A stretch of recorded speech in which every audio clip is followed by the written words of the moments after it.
في حد سأل اصلا يعني ليه ان الانج ده يتكتب بس الجه يبدو ما ينطقش. اوضح لكم الموضوع يعني، اوضح لكم المشكله ديت بشكل عام. عامه العرب هيغلطوا في النطق الان دوت. الحرفين دولت ان وجه بيطلع صوت ان. والاتنين دول يعني الاتنين دولت اصلا يعني صوت واحد بيطلع صوت خاص. مثلا احنا بنكتب كها معناه خ صوت كها تي اي بي مثلا خط. فاحيانا في حرفين في اللغه الانجليزيه اللي يعتبر بيطلع صوت منهم صوت واحد بس.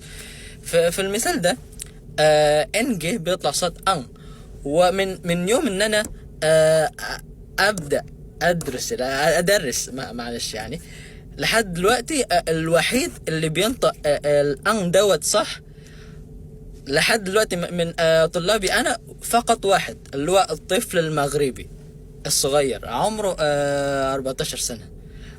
عشان المغاربة والتوانسة والجزائريين عندهم كان استعمار فرنسي، فالنطق الفرنسي ده قريب جدا مثلا بعض الأحيان يعني للنطق الإندونيسي الصحيح. مثلا في الانجي بيطلع صوت ان بالمقارنة باللغة العربية هي تساوي الإقلاب يعني على ما أظن يعني حسب سمع أنا كإندونيسي أقرب ما يمكن بالمقارنة للغة العربية الإقلاب.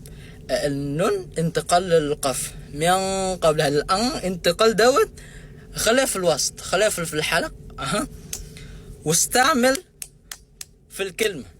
تبقى ازاي يعني مثلا سايان ان مش نون. لا لو انت تحسبها نون تبقى غلط، لا مش نون سايان ان. وممكن تبدأ بأول كلمة يعني اسم المدينة مثلا غانجوك والنعاس مثلا غانتوك. وتشوف حاجة يعني غليت يعني هي دي ان مش نون خالص. انا شرحت اقسم بالله لو انا مش غلطان انا شرحت في فيديو قبل كده يعني لو انا مش غلطان حطيت اصلا قبل كده مرة واحدة ولا مرتين. برضه هيبقى في ناس من العرب عامة هيغلطوا عشان ما عندناش عند العرب يعني ما عندناش صوت ان. ده برضه زي اخفاء في التجويد يعني للكاف يعني نون للكاف مثلا من كان لا اقرب للقاف يعني اقلاب يعني من قبل الان خليها في الوسط واستعمل اهو نهاية الكلام. كنت بفكر برضه هعمل شوية تحدي لو في حد يقدر ينطق حرف ان الصحيح هديله شوية هدايا. بس كده يا رب يكون فيديو مفيد للجميع.